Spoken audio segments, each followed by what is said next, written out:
Students, हमने अभी तक देखा था कि जब हम दो अनलाइक कॉइन्स को टॉस कर रहे थे तब पॉसिबल कॉम्बिनेशंस की संख्या आ रही थी a1 plus b1 into a2 plus b2। जब हमने तीन कॉइन्स को टॉस किया तब हमारे पास कॉम्बिनेशंस की संख्या आ गई a1 plus b1 into a2 plus b2 into a3 plus b3। अब हमारे पास n कॉइन्स हैं, तब हमारे पास total number of possible combinations क्या होंगे? Then total number of possible combinations कितने होंगे? a1 plus b1 a2 plus b2, दो कॉइन थे, जब तीन हो गए a3 plus b3 और हमारे पास n कॉइन्स है तो हम क्या करेंगे? ऐसे n मल्टीप्लाई करेंगे तब हमारे पास हो जाएगा an plus bn। ये हो जाएंगे total number of possible combinations. दूसरा केस लेते हैं जबकि कॉइन्स कैसी है? सिमिलर है। If the coins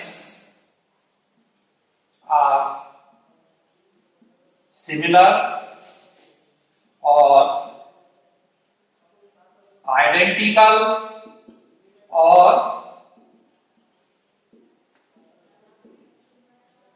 indistinguishable,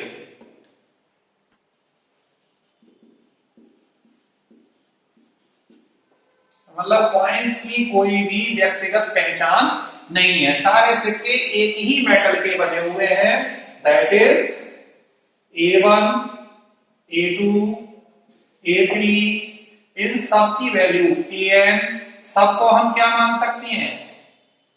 a मान सकते हैं, यानी सबके हेड है।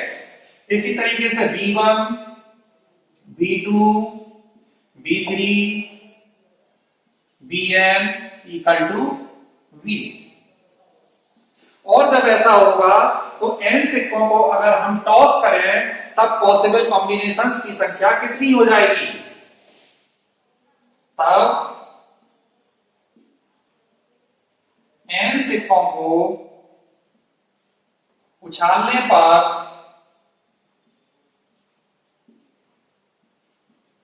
टॉस करने पर कुल पॉसिबल इवेंट्स या combinations a plus b power n। अगर हम बाइनोमियल एक्सपेंशन से इसे ओपन करें यूजिंग बाइनोमियल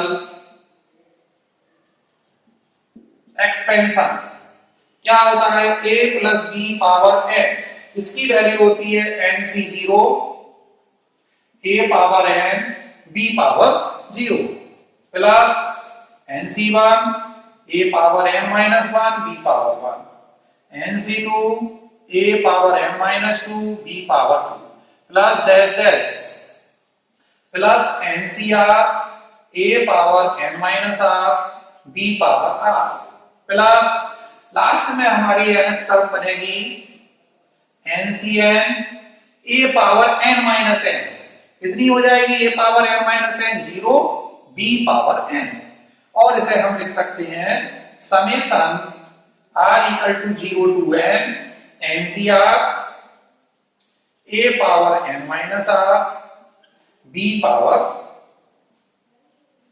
r। ये हमारे पास वैल्यूज आएगी इसकी। अगर हम r को n माइनस r से रिप्लेस कर दें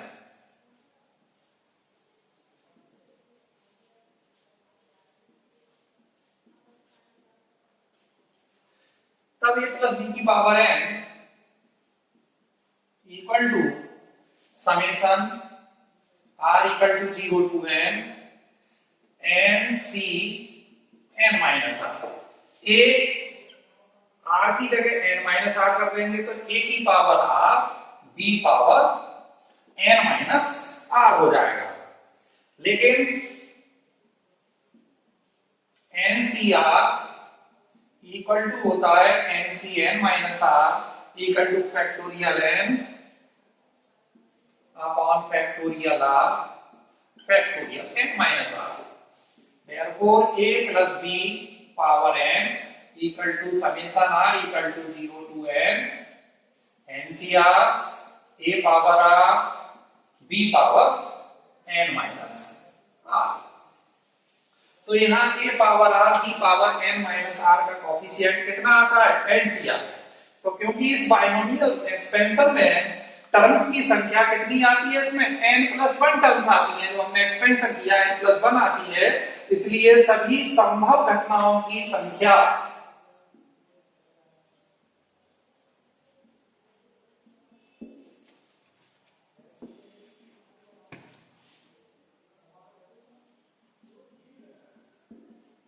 कितनी टर्म्स आई थी, उसमें n+1 टर्म्स आई थी।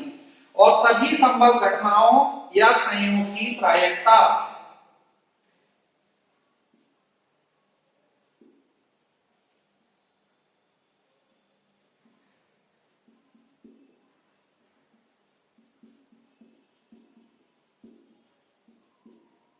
प्रोबेबिलिटी ऑफ ऑल इवेंट्स, जितनी भी पॉसिबल इवेंट्स हैं, कितना है कोफिशिएंट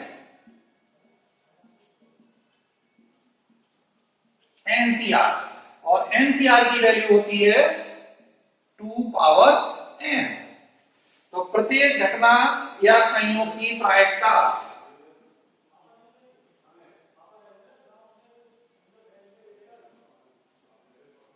या संयोग की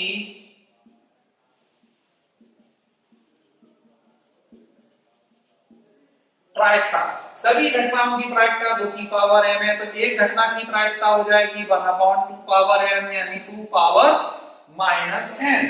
अब Rn माइनस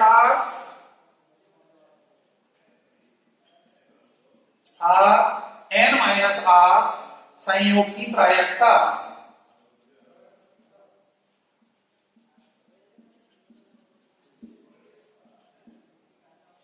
कितनी होगी, इसे हम लिखते हैं P R N minus R equal to R N minus R संयोग के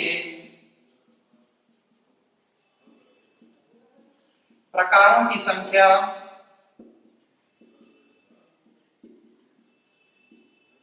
अपॉन सभी संयोग के प्रकारों की संख्या।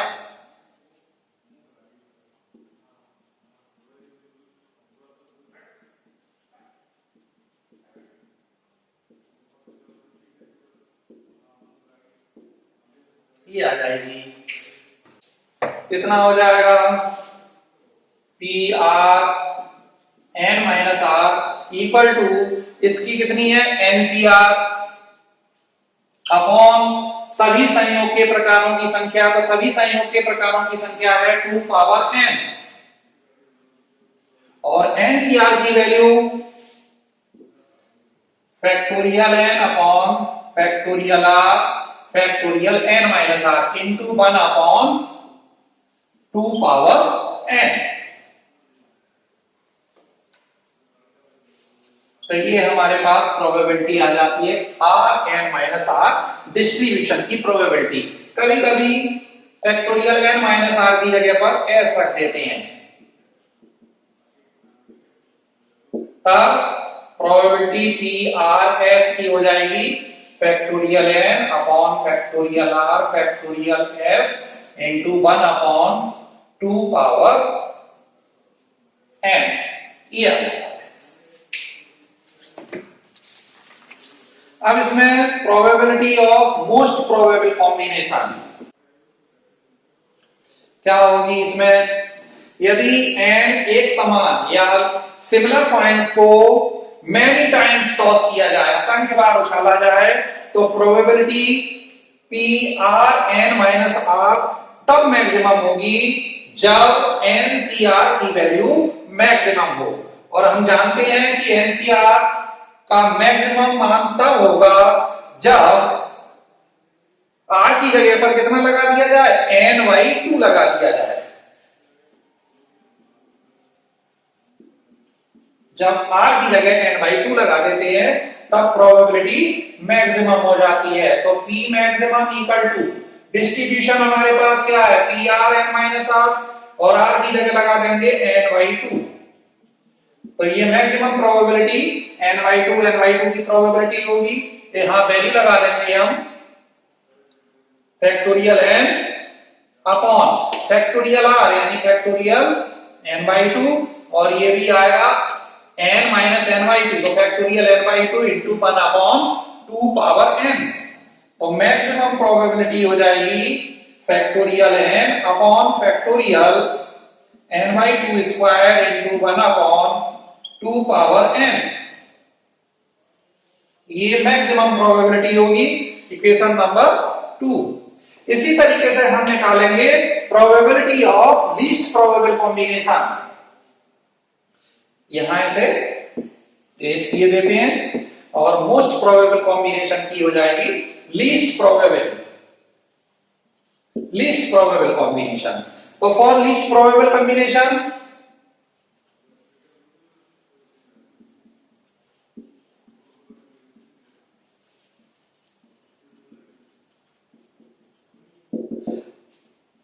r इक्वल टू या तो हम 0 रखें या r इक्वल टू m रखें, या तो सारे जितने सिक्के हैं सबके हेड ऊपर आ जाए, किसी की भी टेल ऊपर ना आए, या सबकी टेल ऊपर आ जाए, हेड किसी का ना आए। तो ये संभावना सबसे कम होती है, तो इसे हम कहते हैं लीस्ट प्रोबेबल कॉम्बिनेशन। तो इसमें जबकि r इक्वल टू 0 इक्वेशन 1 में लगाएंगे तो इक्वेशन 1 से देखेंगे p r इक्वल टू 0 और n कितना हो जाएगा, फैक्टोरियल n अपॉन r की जगह पर फैक्टोरियल 0 और फैक्टोरियल n माइनस r तो factorial n into 1 upon 2 power n। Factorial n से फैक्टोरियल n कैंसिल हो गया, फैक्टोरियल 0 की वैल्यू होती है 1 तो ये आ जाएगा हमारे पास p मिनिमम। तो p मिनिमम की वैल्यू होती है 1 अपॉन 2 पावर n। इसे equation number 2 equation number 3।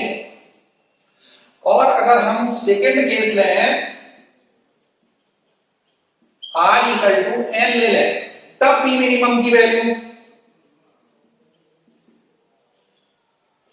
r n minus r की जगह हमने n ले लिया है तब ये हो जाएगा factorial n upon factorial r n ले लेंगे और factorial n minus r 1 upon 2 power n तो ये फिर से बचा 1 अपॉन 2 पावर n। तो यहां से हम देखते हैं दोनों इक्वेशन से कि मैक्सिमम वैल्यू मिनिमम वैल्यू कितनी आती है प्रोबेबिलिटी की। इक्वेशन नंबर 4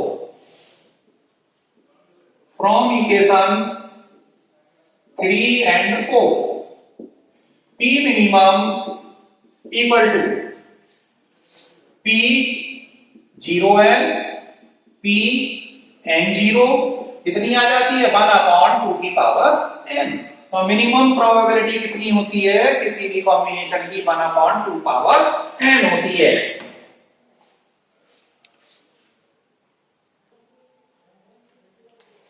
अब हम लेते हैं distribution of n particles in 2 halves of a box. एक बॉक्स है जिसमें 2 भाग कर दिए गए हैं। ये हमने एक बॉक्स ले लिया, इसमें 2 भाग हमने कर दिए और हमारे पास टोटल नंबर ऑफ पार्टिकल्स हैं n। तो हम इसे 2 भागों में डिवाइड कर रहे हैं तब हम इसकी प्रोबेबिलिटी क्या होगी, इसमें मान लिया r पार्टिकल आ गए तो इसमें कितने आएंगे n माइनस r।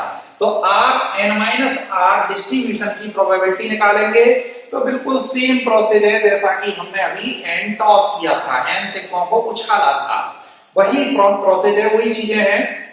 तो हमने मान लिया कि n पार्टिकल्स को 2 बॉक्स में डिस्ट्रीब्यूट किया जाता है तथा डिस्ट्रीब्यूशन की प्रोबेबिलिटी समान है।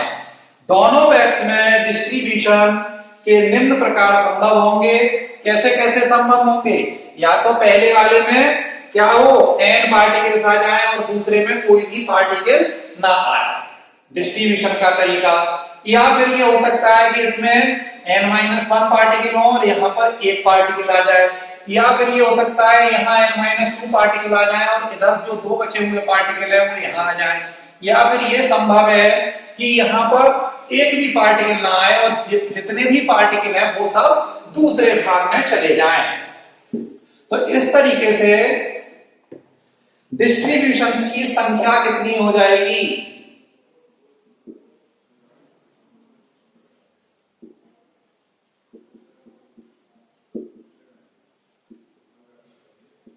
टोटल नंबर ऑफ डिस्ट्रीब्यूशन कितने आएंगे? n पार्टिकल्स हैं तो n+1 डिस्ट्रीब्यूशन होंगे, और यहां प्रत्येक डिस्ट्रीब्यूशन एक मैक्रो स्टेट को शो करेगा, इसलिए मैक्रो स्टेट्स की संख्या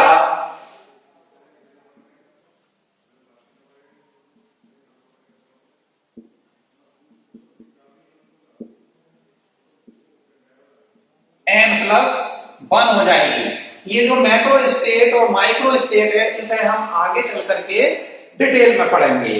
अब हमारे पास क्या है, n0 से लेकर के 0n तक डिस्ट्रीब्यूशन है, तो इतने सब डिस्ट्रीब्यूशन की संख्या क्या होगी? अब n0 से 0n तक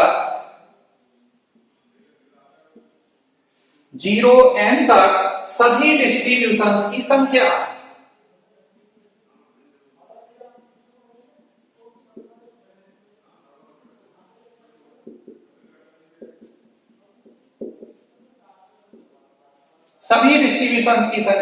कितना आता है? a power r b power n minus r का कोफिशिएंट क्या आता है? समेशन NCR, और इसकी वैल्यू होती है मैथमेटिकली 1/2 पावर n, इसलिए Rn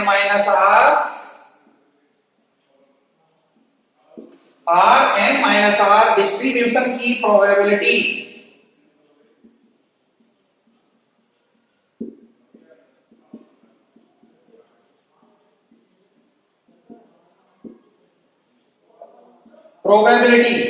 तो इसे हम नोट करते हैं Prn-r कितनी आती है? NCR into 1/2 power n, summation NCR की वैल्यू 1/2 पावर n, और इसे हम क्या लिख सकते हैं? NCR की value factorial n upon factorial r factorial n-r into 1/2 power n, ये होगा हमारे पास। अब यहां पर अगर हम मोस्ट प्रोबेबल डिस्ट्रीब्यूशन निकालें, फॉर मोस्ट प्रोबेबल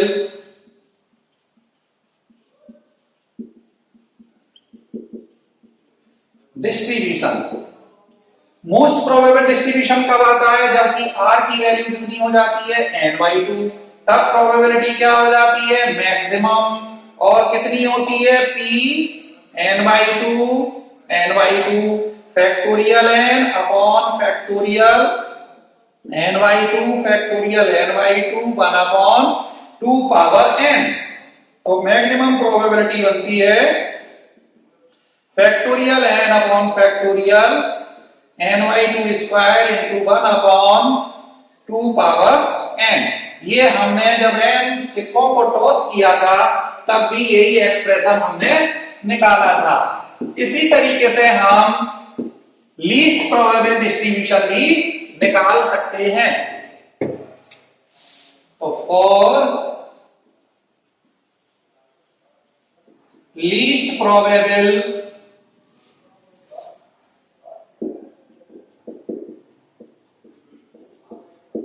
डिस्ट्रीब्यूशन कब होगी मिनिमम प्रोबेबिलिटी? जब r की वैल्यू क्या हो जाए? 0 हो या r की वैल्यू n के बराबर हो, इसलिए p मिनिमम की वैल्यू, r की वैल्यू अगर हम 0 लगा दें तो डिस्ट्रीब्यूशन क्या हो जाएगा? 0n। इसका मतलब क्या है कि जितने भी पार्टिकल्स हैं वो सब कहां चले गए? सेकंड वाले हाफ में चले गए, पहले हाफ में कोई पार्टिकल नहीं आया है। या फिर हम ये कह सकते हैं सारे पार्टिकल पहले बॉक्स में आ गए, पहले हाफ में आ गए, दूसरे में कुछ नहीं आया, तो कितनी होती है probability? n C0 upon 2 power n। कितना हो जाएगा? इसे NC0 को NCn भी लिख सकती हैं, NC0 अपॉन 2 पावर n, और ये वैल्यू होती है 1 अपॉन 2 की पावर n। तो ये हमारे पास होता है distribution of n particles in 2 half of box. तो इसका रिवीजन कर लेंगे जिससे कि हम इसके एग्जांपल्स को, क्वेश्चंस को आसानी से सॉल्व कर सकें।